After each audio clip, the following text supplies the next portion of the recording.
এই যে ওরে মাছ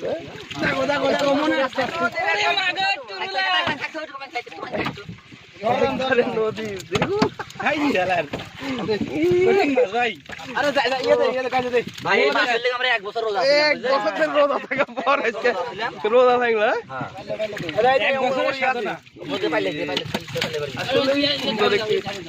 মাছগুলো তাজা রাখা হচ্ছে এখানে।